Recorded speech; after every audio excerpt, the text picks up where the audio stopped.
Welcome to Cross-Border Tax Talks, where we discuss the latest trends in international taxation, from U.S. tax reform to state and local taxes' latest developments. I'm Doug McHoney, PwC's U.S. International Tax Services leader. You can follow me on Twitter at @ExporterTax. On this week's episode of Cross-Border Tax Talks, I'm excited to be joined by Rob Ozmun. Rob is a state and local tax partner, affectionately referred to as SALT, in PwC's Washington National Tax Services practice, and leads our tax reform efforts for SALT. Rob, welcome to the podcast. Doug, thanks for having me. So, Rob, we've worked together a long time, and I note that this is our 65th episode and the first time that we've had a state and local tax partner. So I certainly welcome a little grief on that. But before I let you do that, you're one of the things in your Twitter profile is #BringSaltToTheTable. And I want to make sure that our listeners know that just because this is our 65th episode with our first SALT partner does not mean that we haven't been bringing SALT to the table as an international tax advisor. And I also wanted to mention that Bring Salt to the Table is also the hashtag for my mother-in-law, who frankly puts too much salt on all of her meals that I cook and we have at the table. So maybe I will let you give the pitch of why is it important to bring salt to the table when we're thinking about cross-border transactions. Thanks. And I'm going to leverage what you said about your mother-in-law. You can never have too much salt. So I think it's a good idea to put a lot of salt on things. So I'll take that as the spin. But it's a good reason to bring salt to the table is because, especially with tax reform, we've seen the impact that tax reform had on state and local. And with the reduction in the federal tax rate, the impact of state and local taxes has a more material impact on people's financial statements and overall cash taxes. So, and it's gotten a lot more complicated than it was back when I started doing state and local taxes many years ago. So the hashtag is really just a reminder of like the key punchline is let's talk as a group across federal, international, and SALT and coordinate, because what you do federally and internationally has a SALT impact, and what SALT does can have an impact across for federal and international. So it's just really a punchline to let's communicate. Well said. And the point that I think is worth re-emphasizing, particularly for purposes of this podcast, is that the numbers from a SALT perspective, from a state local perspective, now can have a bigger impact on a corporation's cash tax liability and financial statements relative to the federal. When we moved from the 35% rate to the 21% rate with GILTI, really compressed all of that, and certainly made SALT even more important, even though it was important, which we're going to unpack before U.S. tax reform.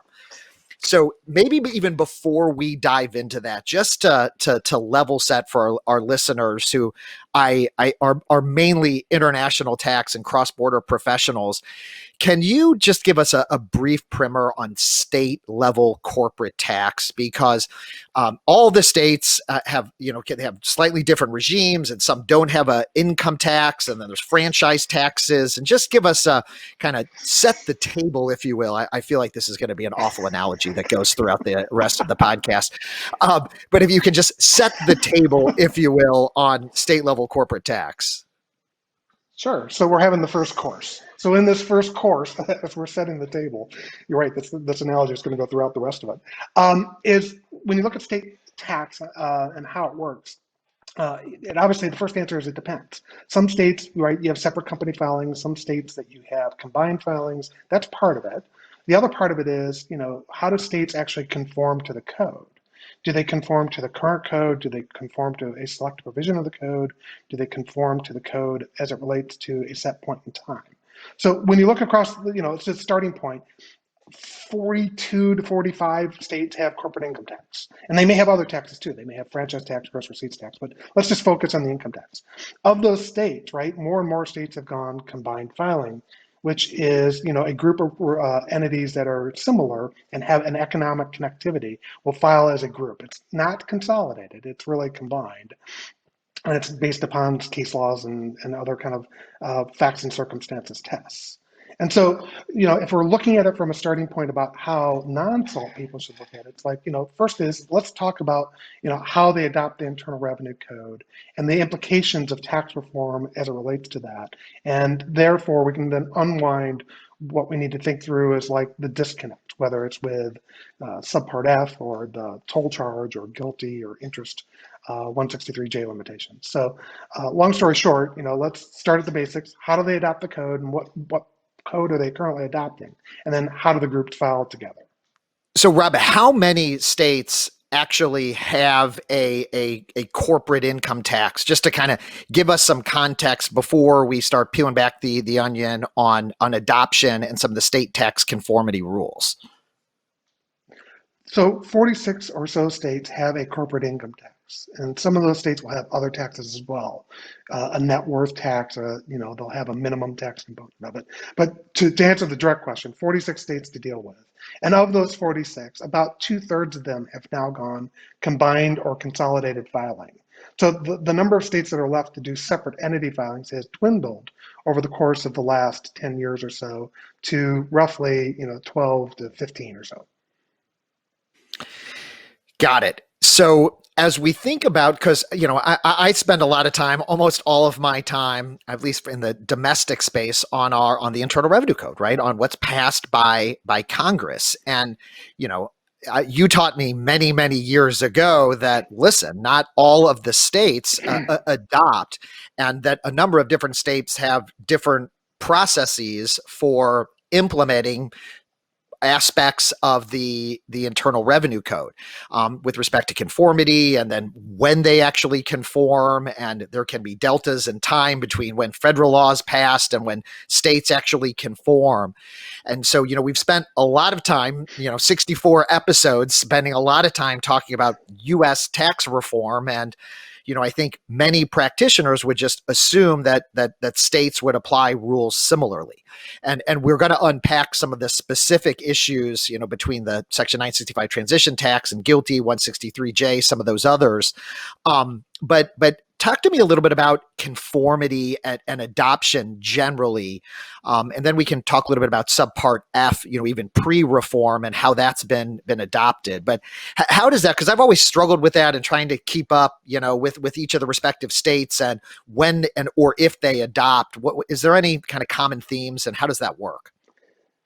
So some of the states have viewed adopting the code on a rolling conformity basis as ceding authority to the federal government, and they view themselves as they can't do that. So the states kind of break into, I'll call it 4 buckets. There are those states that do rolling conformity. So when there's a change to the IRC, unless they do something, they conform to that code when the change happens. There are those states that are annual conformity states. And what it is they're a fixed point in time, but if you look in history, almost every year, they annually adopt the code at some point in the next legislative session. So we're currently in January, and we'd expect that this legislative session, a number of states that are annual conformity states will update their code to the extent they haven't already done it, and they'll update it most likely to 1/1/21, 12/31/20, and therefore they'll pick up what they haven't already picked up is the CARES Act. Then there are those states that are fixed conformity, that they adopt the code, right? They may disconnect from certain provisions, but they're kind of stuck in time and they don't annually update it. And we've seen that like in New Hampshire and California, we'll talk about in a minute, where they're kind of fixed conformity and they don't annually update it. And sometimes there's gaps in time that cause really unique issues in the analysis. And last but not least, there's very select conformity. There are a few states that don't adopt the code blanketly, whether it's fixed or some point in time. They adopt specific provisions of the code. And you can see that like in a Mississippi or in Arkansas, where those states look at the code and they say, we adopt these pieces, but they don't adopt the full code in the calculation of it, even though the forms may imply that they do. So that's kind of the web that we're dealing with and just IRC conformity. So when there's a federal legislation that passes, say in March, like the CARES Act did, you have those states that are fixed conformity or even annual conformity, and unless they do something, they have not adopted that code. So all of those provisions won't apply until they do something proactively to adopt it. Yet those states that are rolling, say again like a Massachusetts, they would automatically adopt it unless they've decoupled from certain provisions or specifically decoupled from that act. Right. And this obviously is not a new issue related to tax reform or to the CARES Act for that matter. I mean, this architecture has existed for years as you've taught me. And so this existed even before tax reform, right? And one of the common things that, I regularly was mindful of was Subpart F. And I thought we could start there as we start to peel back the onion, another food analogy, on tax reform. So Yeah, talk a so little bit about that, because I think California, right, is one of those states that had not adopted its Subpart F, and then we start thinking some of the downstream consequences. Well, if you don't have Sub F, then you don't have PTI, or what used to be known as PTI, and then you don't have 961 basis that would be associated with that Subpart F inclusion, and so now you've got potentially different basis for state purposes and federal purposes. And I know that's just California, but talk a little bit about Subpart F. I know California was one of those states, and any other big states that where this was regularly an issue. So pre-tax reform, again, we dealt with the Subpart F issue. We saw it a little bit in other states besides California, in like Wisconsin, Hawaii, South Carolina. Um, but generally, it wasn't a big issue, right? We just kind of dealt with it in the normal course of the returns. Most people were, whether related to their Subpart F income and other income, would be viewing it as permanently reinvested. So even from a provision standpoint, we didn't typically take it into account, much like you treat foreign withholding taxes. But with tax reform, obviously, that kind of changed the landscape. And, with the architecture that they put with 965 tying into Subpart F, it became more important. And so if we look at California, a fixed state conformity, right? So they're tied to the code as of 1/1/2015, and generally don't adopt the Subpart F rules. And the reason I say generally is that if you're filing a water's edge return, certain CFCs can get included in the group based upon the CFC inclusion ratio, but they don't generally say that, hey, we're going to tax Subpart F in and of itself. And so when tax reform happened and the 965 toll charge came through, we have all this EMP that obviously came into the U.S. as part of Subpart F income or Subpart F-like income. California didn't pick that up, and so as a result of that, we have this kind of outstanding EMP to kind of track. And because they don't adopt the Subpart F rules, they also don't adopt the PTEP rules. So I don't have the basis in the CFC stock. And so there's this disconnect between just federal and California about what happened with the CFCs and the earnings that came in. And what's interesting about that is that kind of tears up into other disconnects that California has. So California doesn't adopt the 1502-32 rules. They don't adopt any of the basis rules of the consolidated return group. They only adopt S13 in their combined return reporting. And what that means is when the toll charge happened, and if you had that coming into a U.S. subsidiary federally, that kind of tears up into the U.S. parent company stock at a federal level. But for California purposes, right, that income never came in. It never went to the sub, and the sub couldn't, even if it had, wouldn't go into the basis. So the punchline just in California is, thinking through it, is we need to think through the basis differences between the CFC and the U.S. company and between the U.S. company and the parent company. And those basis differences get highlighted in transactions, disposition, sales, 355s. And so, tax reforms really just highlighted an issue that was always there, but it made that issue much more impactful going forward. Yeah, totally agree, Rob. And I wanted to tease out a comment that you had made with respect to pre-reform. Many taxpayers, particularly big, large U.S. multinationals, publicly traded companies, SEC registrants, would have adopted, you mentioned APB 23, in other words, permanently reinvesting their earnings, right? Because under our pre-reform regime, companies were generally incentivized to keep cash offshore, because if they would have brought those earnings onshore, would have been subject to tax at 35% from a federal perspective. So it was very common for many U.S. multinationals to keep the cash that they earned offshore. It was the lockout effect that was referred to as part of tax reform, where the Congress wanted to create an environment for companies to be able to bring that cash back. Well, before reform, companies oftentimes didn't bring any of the cash back, and so it was less of an issue as far as some of this conformity, because, and from a basis perspective and a PTI, now referred to as PTEP, it was frankly less of an issue because companies were just keeping their cash offshore, reinvesting it. Now with US tax reform really shifted the paradigm. Your first point is with respect to the first point that you made was with respect to the transition tax. So we had Section 965. All of that historic untaxed earnings all of a sudden became subject to tax. But it was Subpart F, right? Section 965, which is in Subpart F, was the operative provision that gave rise to that tax. And so California, which has not adopted Subpart F, that big pool of earnings that companies have offshore that they now want to bring back, and many companies have repealed their APB 23 assertions, all of a sudden now may end up paying California tax when they actually bring that cash back that has already been subject to federal tax. And that can be a big number, depending obviously on how big California is in that particular taxpayer's profile. And so that's been something that we've been very mindful of, obviously, particularly, and then treasurers and I think others that we've talked to have been like, well, wait a minute, I thought with this new regime in 965 we can bring all of the cash back without any tax costs, and it's just like, whoa, not so fast. There may be some SALT implications. That's right. And so you kind of actually, when 965 happened, a lot of organizations evaluated whether or not they were going to bring the cash back at some point in time, and may have actually booked up the provision at the time. So from a provision standpoint, they may have already accrued that tax. They just haven't paid the cash side of it. What's interesting, especially given the times we're going through to think through, is California for 2020 through 2022 has limited NOLs and has limited R&D credits because of the budgetary concerns they're going under with COVID and the pandemic. So as a result of that, right, that cash tax could actually be much greater if they bring the cash back in 20, 21, 22 than it would have otherwise have been in 19 or 23 when they have NOLs and credits to offset it. So there's kind of, again, the ever-evolving state world, right? You may have already recorded the provision on it, expected to be able to use credits to offset some piece of it. If you bring that cash back in 21, those credits may not be available to use against that tax. So there's, again, incremental reasons to be connected as to what happens from a cash perspective, even if you've already recorded the provision side of it. Great point.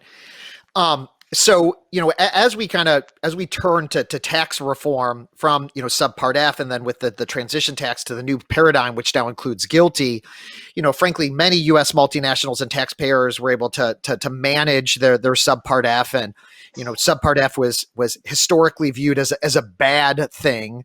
Well, GILTI has really changed the game, right? From obviously not just from a federal perspective, but also from a SALT perspective, because now theoretically, almost everybody has sub F, right? So GILTI is within our Subpart F regime. It's obviously different technically from our 951 inclusion. It's 951 Cap A, but it is in Subpart F of the code.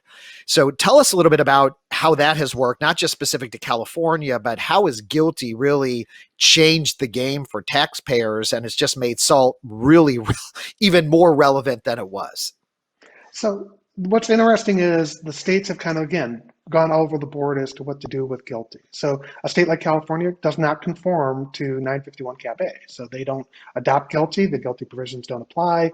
It's, in their minds, E&P that's offshore, and it will be treated as similarly to what we just talked about with 965. But other states have come in and either are following the federal regime and treating, the way I've kind of phrased it, as GILTI, right? And so they're following 951 Cap A, they're giving the 250 deduction and just taxing it, creating essentially a PTEP. And so the disconnect for those states would be really just about who the shareholder is and implications as far as like how that shareholder's effective rate is, whether it's combined or separate.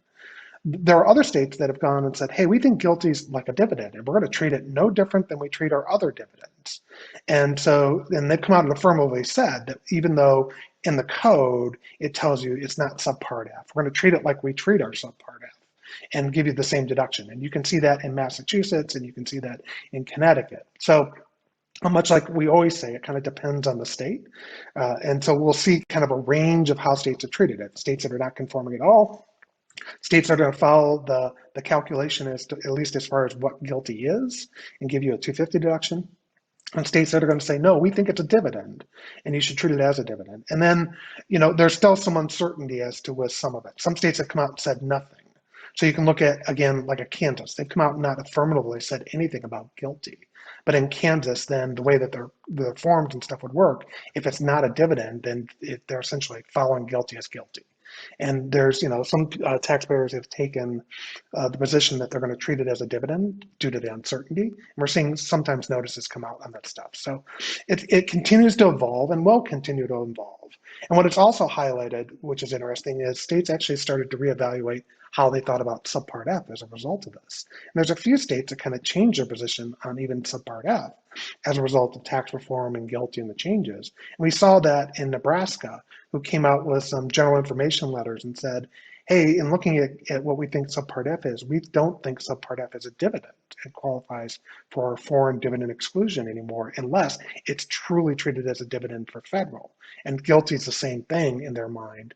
And they also came out with positions on 965. So again, the standard answer on the SALT side is you kind of have to unwind each individual state and kind of run through the implications at the entity and group level. Yeah, it's interesting because you can see with the historic Subpart F, so not the GILTI, the Subpart F, generally treated as a distribution, right, for federal income tax purposes. And then that's the whole context of the deemed distribution that then creates the basis as if it was a deemed distribution and the recontribution because the cash never came back. And then those earnings get turned to PTEP, right, with Sub F. GILTI, the architecture is fundamentally different in that GILTI does not result in a deemed distribution. It is an inclusion at the U.S. shareholder level. And so they're just including a portion of the CFC's earnings without the code or anything saying that it's really a deemed distribution, although the mechanics are the same as Subpart F as far as creating the PTEP and the 961 basis. So I do think that that's fascinating. And I understand from a policy perspective that some states are, and it would seem to make sense that, all right, we're going to treat this similarly to Subpart F, but obviously the architecture is different. So it gives states the opportunity to kind of look at it either way, it seems. And what's interesting about GILTI in and of itself is that it doesn't actually clear out, and these are my words, not technical. It doesn't like clear out the whole E&P. You've got this piece of income in the CFCs that's treated as GILTI, and you have what I would call residual 245 cap A type income. So that when you make the distribution, obviously federally and internationally, PTEP comes first. But if they dip in their toe into the other E&P, you would expect, for most purposes, that would qualify as 245 cap A federally. But again, in the state context, if I'm treating GILTI as GILTI, the foreign dividend coming back through is treated as a foreign dividend. And not all states are going to follow 245 cap A, and we can get into differences there that we'll talk about in a minute as we talk about high tax exception and other pieces. Yeah, so let's go there because that is fascinating. So you're absolutely right. Like GILTI doesn't include all, depending on the taxpayer's profile, obviously, that the way it's designed, it is not uncommon that a taxpayer, all of its foreign earnings would not be subject to GILTI, and that some of those residual earnings that are left would otherwise now with tax reform be able to come back as tax free from our 245 cap A dividends received deduction. And then we also now have the high tax exception, which we've spent some time talking about on the Cross Border Tax Talks podcast. And a number of taxpayers are looking at that or have taken that position, and not just for the current year or the year that was adopted, but there's also opportunity to be able to go back. So tell us about how those provisions interact and what taxpayers should be mindful of as they're thinking about taking some of these positions and also bringing cash back to the U.S. Sure. So let's just keep it really simple. Let's say that I have a parent that's the U.S. sub, and the U.S. sub owns one single CFC, right? And that single CFC has $200 of tested income, no QBI, nothing complicated. right? And if that $200 is treated as guilty, right, it'd come back into the US and I'd do my 951 Cap A and 250 deduction and I'd move on. And from a state perspective, I would follow that treatment or I would disconnect depending upon what the state does. And so, right, it'd be treated as guilty, in states that follow guilty, or it'd be treated as foreign dividends and those states that follow the foreign dividend treatment of guilty. Or in like a California, it would just be E&P that's offshore. But if you then change that fact pattern and say the CFC instead makes a high tax exception, it qualifies, and that E&P doesn't have to come back. From a federal perspective, right, when they make the distribution, it will be 245 Cap A eligible, in my simple little example, and 100% would be excluded from the federal tax base. But as I mentioned, not all states are going to follow the 245 Cap A. They're going to treat that foreign dividend, because it wasn't guilty, as a foreign dividend. And the rules can be different. So the example I'll give is just simply say New Jersey, right? So in the first example, if we had treated it as guilty for New Jersey purposes, it would also be treated as guilty. And 50% of the $200, assuming you got the 250 deduction, would be subject to tax. So $100 would be subject to tax at the apportionment times the tax rate. If instead you make the high tax exception, right, when you distribute that money back, it's going to be not subject to 245 Cap A because they won't adopt that. It's going to be subject to New Jersey's dividend rules, which in its simplest would give you a 95% DRD deduction. So when you take this simple example, if I treat it as guilty, I have $100 that's subject to tax as guilty. But if I make the high tax exception, I have, $10, 95% of 200 that's subject to it. So it's the same income. It's just a matter of what you've called it and how you've treated it is how the state rules are going to be different. And we see this across the board in a number of other states. And the interesting thing about this is that it's kind of a cumulative problem, right? If you make guilty every year, and if you haven't done the deferred accounting piece, right, you're going to treat the guilty as PTEP components across the board, and you'll just record the tax. But if you make the high tax exception, you have these pools of E&P out there, and the question becomes, well, what do I need to be thinking about from a provision standpoint when that distribution is made back, just like you would have back in the day with permanently reinvested versus non-permanently reinvested. So we kind of have a tracking issue to deal with at a state level about these pools of E&P that are out there that ultimately could come back into the U.S. And it just makes, tax reform has just complicated state tax more than it was complicated before. Right. And the message too was I feel like a little oversimplified, right? For the non-technicians, right? Treasurers is what I'm thinking of mine, because they're like, wait a minute, we just want our cash back. Like, yeah. I thought that we have a exemption system now. Yeah, we've got guilty, but we can bring all of our cash back. Why are we still talking about permanent reinvesting, and why are we still having top-up taxes on these underlying earnings? And it's difficult for those of us in the profession to explain to those that maybe don't have the same technical expertise all these nuances, and we get a lot of eye rolls, and I find it just very interesting. And the other point that I wanted to make, Rob, is that the compliance on this stuff is it's so complicated, right? Like it's complicated enough from a federal perspective, where you have to keep your 245 Cap A E&P, you've got to keep PTEP. There are, variety of categories of PTEP that we need to keep track of. It's just, and then you're going to need to think from a state by state perspective, depending what your footprint is, how each of those respective states treats or whether they respect the 245 Cap A exactly as you described. And it just creates an enormous amount of complexity for taxpayers to keep track of all this stuff. Basis and E&P, I've never talked about it more in my career than since tax reform, right? Before, we used to talk about domestic 1502 issues, and sometimes that would get some traction, but now it really is impactful, not only, again, in the domestic context, but the international context, because basis and E&P become important because you start doing dispositions, we start having to talk about, well, 1248 still applies to me, and I need to think through what that means. And I've got to think through that, hey, my basis is a lot lower than yours, so what does that mean from a gain transaction? And we've seen that in some 355 transactions.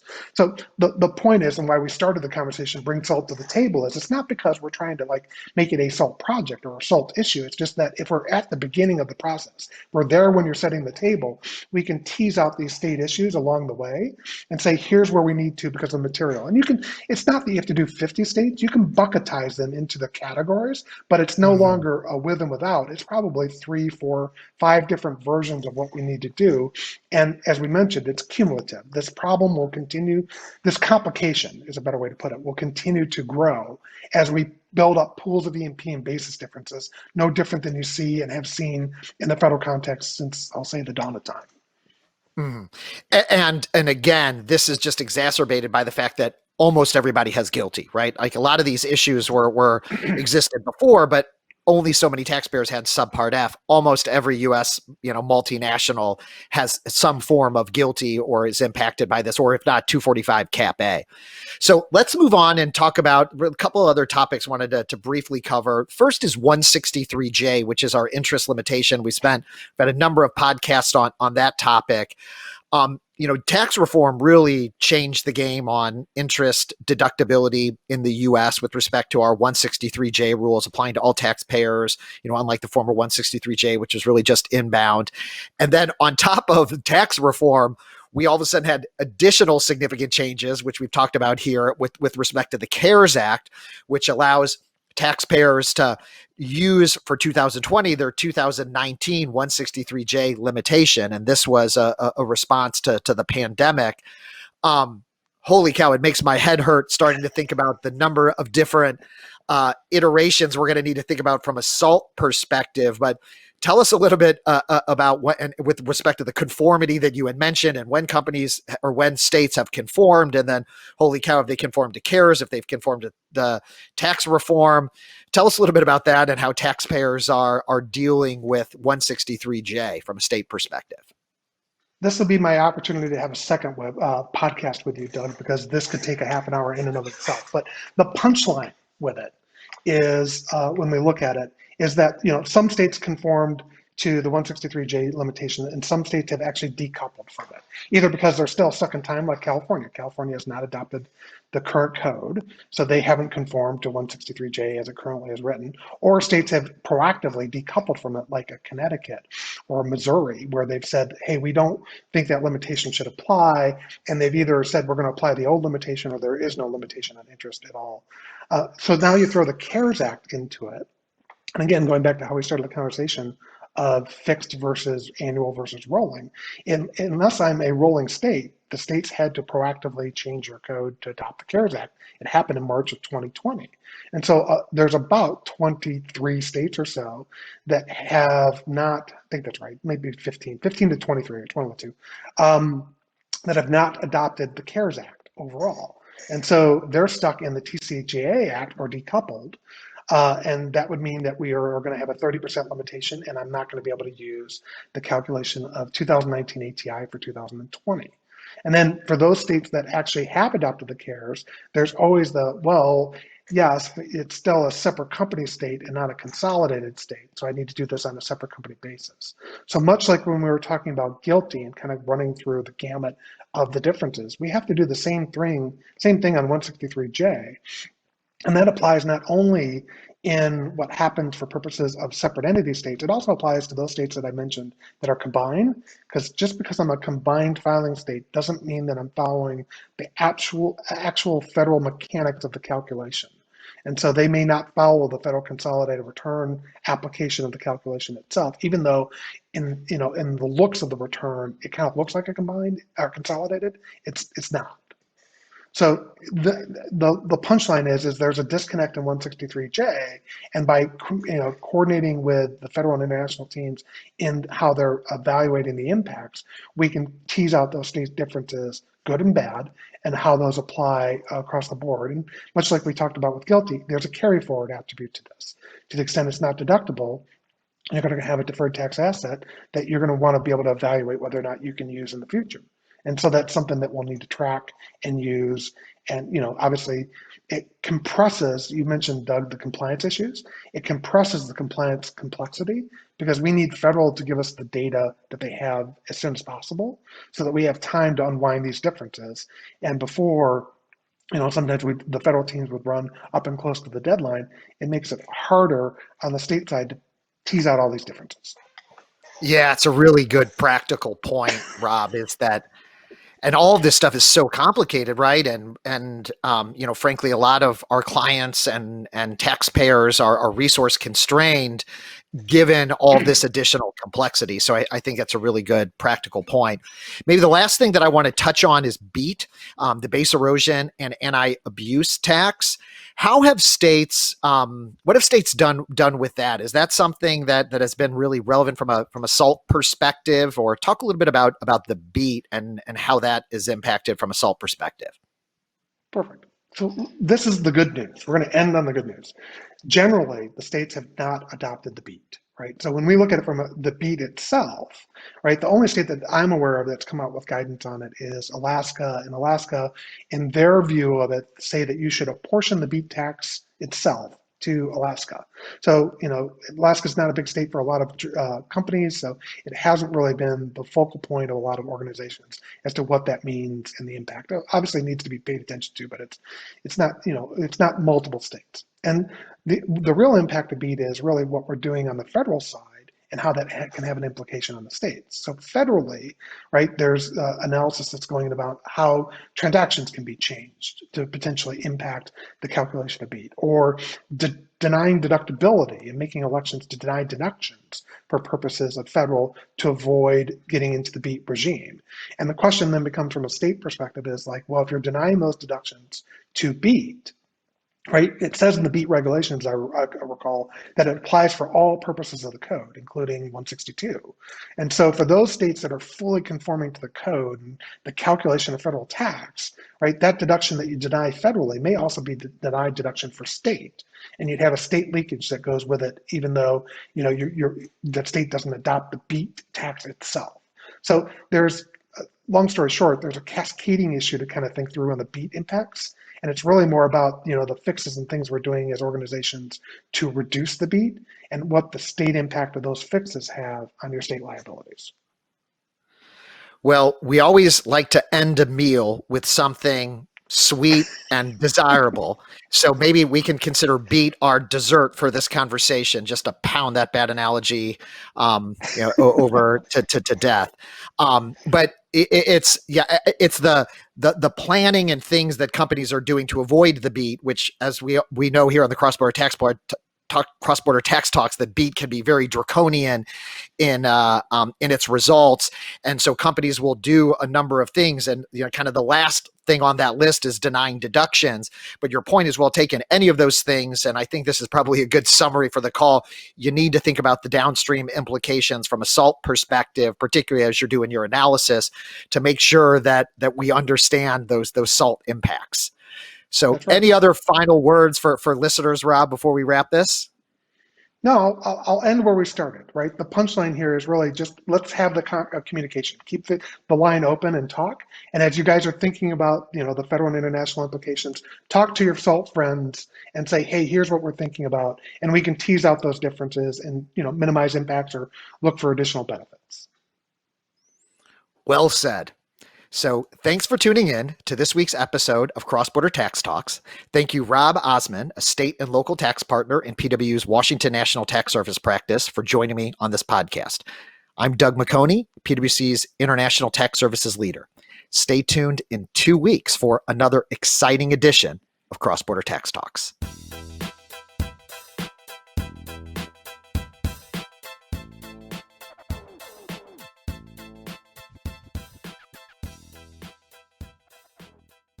This podcast is brought to you by PwC, all rights reserved. PwC refers to the U.S. member firm or one of its subsidiaries or affiliates and may sometimes refer to the PwC network. Each member firm is a separate legal entity. Please see www.pwc.com/structure for further details. This podcast is for general information purposes only and should not be used as a substitute for consultation with professional advisors.